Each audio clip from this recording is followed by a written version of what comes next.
friends, and welcome back to my channel. Last week, I shared an update about how my 90-day goals had taken an unexpected turn. And today, I want to go a little bit deeper and tell you what led to one of the biggest decisions I've ever made. I quit my corporate 9 to 5 job without giving notice. After nearly 6 years with the company and with my husband's full support, I made the decision to leave my corporate job and become, drum roll please, a stay-at-home wife. It's a really big decision for me, and I do want to give just a little bit of a background or some context. So I've been working since I was 16 years old. I've always held multiple jobs. I've always had a job and at times held, had multiple jobs going, even when during, college and whatever. Um, I've worked fast food, I've worked retail, restaurants, private clubs, all sort, you name it, I've worked it. And working has always just been an expectation in my life. It's always been a part of life. It's a requirement um, to be able to put food on the table, to pay your rent. And so that's just been a part of my life. For the last few years, I've had this, what seemed like a godsend, a beautiful opportunity job when I first got the job because it was a corporate office job, Monday through Friday, 9 to 5, paid holidays, vacations, health benefits, like always off on weekends and holidays. And if you work restaurants or retail, that's just not an option. And so this was a great job. Initially 6 years when I got it. And then when I transitioned to working from home, it was a huge benefit to my life, to have the blessing of getting to work from home, a sit down desk job, emailing, phones, yada, yada. It was fine. It was perfectly fine. It was great. It was such a blessing. Coming from the multiple jobs, the retail, the restaurant, the food industry that I was in before. Um, but, you know, how do they say the grass ain't always greener, right? Or something along those lines. Anyway, the job was stable, it was reliable, and I was really grateful for it. But over time, I started to realize that I was starting to feel like a slave to my desk.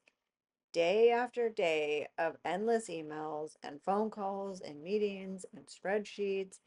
And for what? We weren't saving lives. We weren't contributing to any meaningful anything in the world. Um, and I was stuck at my desk. I had to stay put.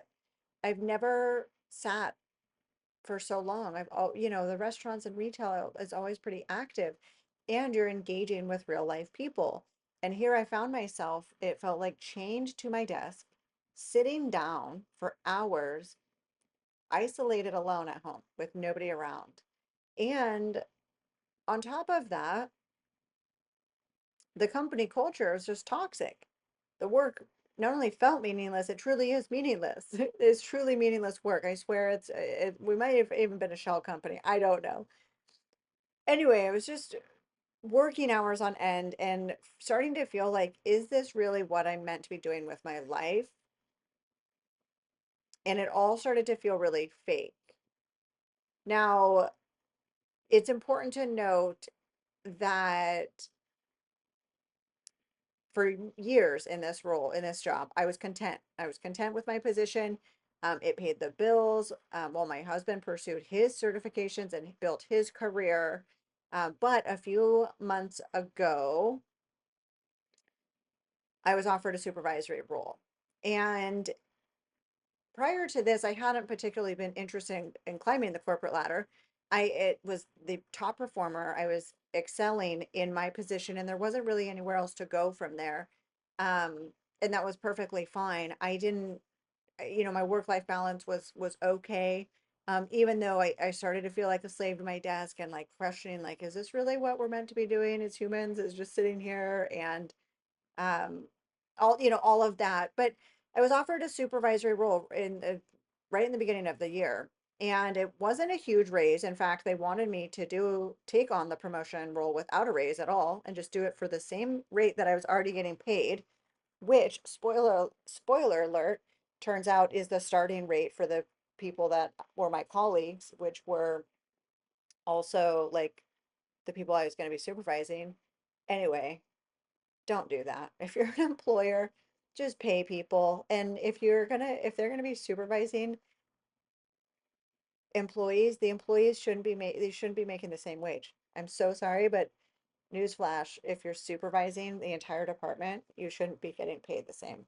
So anyway, I was able to negotiate a small pay raise. So a little bump in money, and it what definitely wasn't a huge raise, but it was something. And even though discussing with my husband and talking with him, he had advised, like, I don't think you'll be happy in this role. I don't think you're gonna really want it. That money's not that much. It really doesn't, like, I don't think you're gonna have that work-life balance that you really value. And, he advised I not take the position, but against his better judgment, I guess you could say, I did. I thought maybe it'd be a good challenge. I thought maybe it would help us reach our financial goals a little faster. Uh, but I do have to say, I almost immediately regretted taking the job. And I think overall it ended up being one of the worst decisions that I've made in a really long time. Suddenly, I was overwhelmed with responsibilities. I was working 12, 14, sometimes 16-hour days, and I was salaried, so there was no extra pay. And I was expected to manage short-staffed department under constant, like, artificial false deadlines and unrealistic goals. And like I said in my last, video too, it's like, well, nobody asked you to do that. It's like you're not going to ask somebody to work 16-hour days, but you are going to tell them that this is due tomorrow and it's required, under no regardless of the circumstance, which is asking them to work however many hours it takes to get that job done. So anyways, the stress was relentless, and every day, more and more, I was realizing that I was getting pulled from what was actually important to me, and my responsibilities to the Lord, to God, my responsibilities to stay, be in His Word, my responsibilities to my husband, to my pets, my animals, my home, my marriage, all of that was getting just pushed to the side, just becoming non-existent. I started to realize I was burning out. I was anxious. I was constantly working. And this promotion was stealing me away from the parts of my life that actually matter. So I had no time for prayer. I had no time to be present with my husband. And if you know, he works offshore, so he'll be gone for months at a time. And when he's home, it's really valuable time that we get to spend together. And because of this job, I was not able to spend any time with him while he was here. Didn't have any time to take care of our home and do dishes and clean up laundry and just keep a clean home. And I didn't have time for our pets, and that's so sad. And I don't want to be neglecting them. I want to be they're fully responsible. I'm fully responsible. I've got to feed them and take them out for walks and make sure they're clean and fed and healthy. And I just didn't have time to do that. And I realized that I had started to realize that this job was now demanding more than what I was willing or created by the Lord, right, to give. I just wasn't. I was not willing anymore to do this job, under these same circumstances. And I knew something had to change. I tried to work out a solution with my employer. I really wasn't necessarily intending to quit my job. I was fully happy and content I mean, I wouldn't say fully happy and content working, but what I had going before was okay. I did feel like, this is kind of like fake. This isn't real. I think I'm a slave to my desk. I'm not active. Are we even doing anything meaningful in the world? Like, I don't know, but it was okay. I had a good job. It was fine. But the supervisory role and everything that came with it, um, pushed me over the edge. I think is what it was, is where it just became unbearable, and I just wasn't willing to do that anymore. But I was still open to collaborating with my management team and HR and coming up with some sort of a solution. So I'd offered like, hey, just pay me more. Like if I was getting paid a fair market value, fair market compensation for what's expected of me, that may ease the burden a little bit and make it seem like, yeah, okay, I'm getting paid to do, the trade-off, right? Or I said, I'd be happy to step down. Like, let me step back down to the position I was in, or even the position before that, right? Where it's like, I will step down. I don't need this position. I didn't ask for it. I'm not interested. I'm happy to just step down. Or maybe there's a different role in the company that, I would be a better fit for, where I would have greater impact and is not so, um, I don't know how you say, just soul sucking, Um, but the answer was pretty clear from my employer. Basically, their response was like, no, there's no stepping down. We don't accept you stepping down from this role. We're not going to give you a pay raise, and there are no other positions for you. So basically, you can keep doing your job or you can quit. And I do have to say that was pretty intense. I realize when you're going to push and shove and you're going to battle, that you do have to be prepared for those consequences. And I think sometimes maybe folks do underestimate me, that I'm not just I don't know, throwing stuff out there just because, but I really do mean what I say.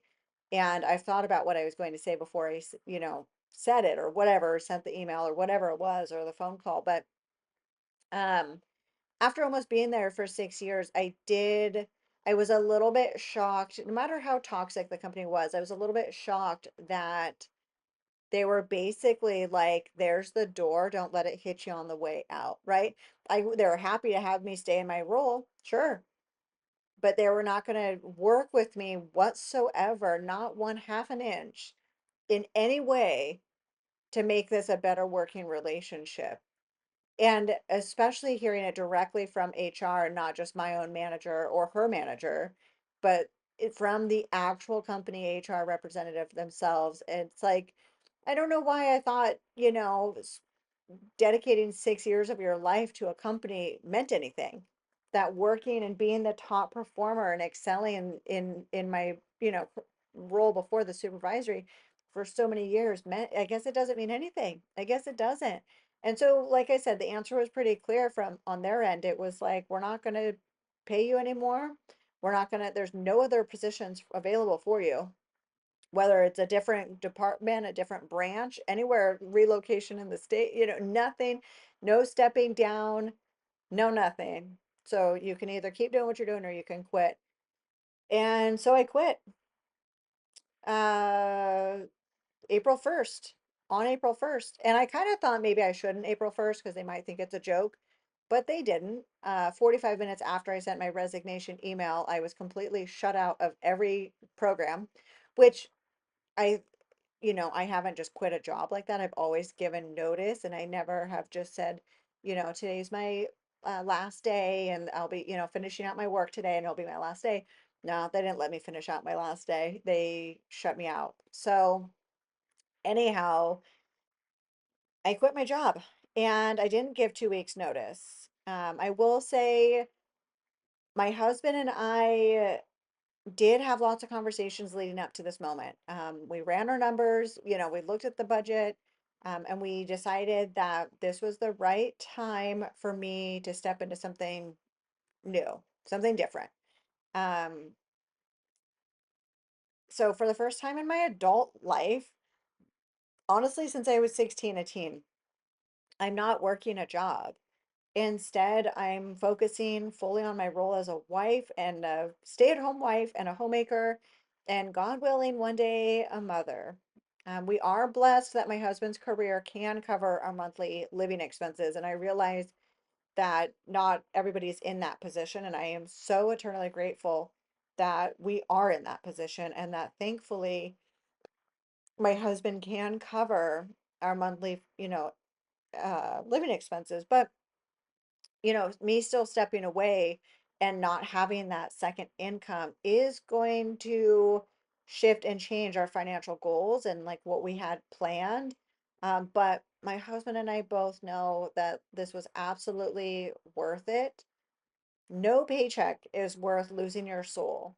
No title or job is worth sacrificing your marriage or missing out on your real life and neglecting your responsibility and the lives that depend on you. So since quitting, I've been rediscovering who I am, and it's been interesting. It's not been quite what I thought it was going to be. So I do want to have a video about that. What I thought it was going to be like after quitting my job versus what it actually has been. And so yeah, I am stepping into being a stay-at-home housewife. I've come to believe that, and not just now, this has been building for some time, but God did not design me as a woman to work 16 hours a day in a toxic corporate setting while every other aspect, my home, my marriage, my health, suffer. That's not who I am. That's not what I was created for. And thankfully, my husband and I are on the same page, and he is able to provide for our household. So I feel like it's more than a feeling. It's a sense of belonging that I am exactly where I'm supposed to be. And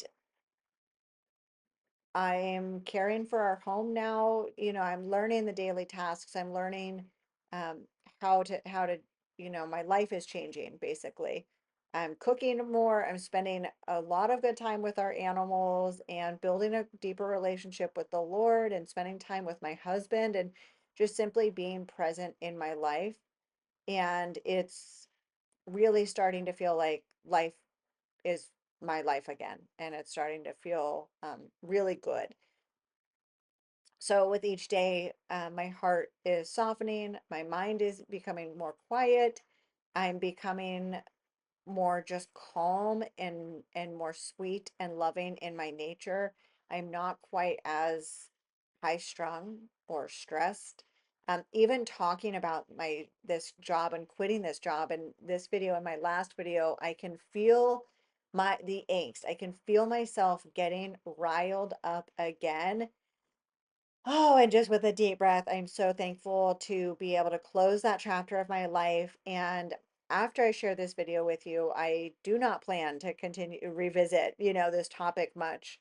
Again, once we kind of get through some of these, kind of topics that I think are important to share. So, there's this isn't necessarily an easy transition, and I think that's important to understand. I think there's a lot of unlearning that I have to do and a lot of letting go of my old identity and how I tied my value, to productivity and my income and what I was able to produce and, contribute or whatnot. And um, there's just been so much peace. But this life of faithful homemaking and quiet creativity and wholehearted living is what I believe God designed me for, and not just me, but women. That may be a controversial take, but I think God created women very specifically.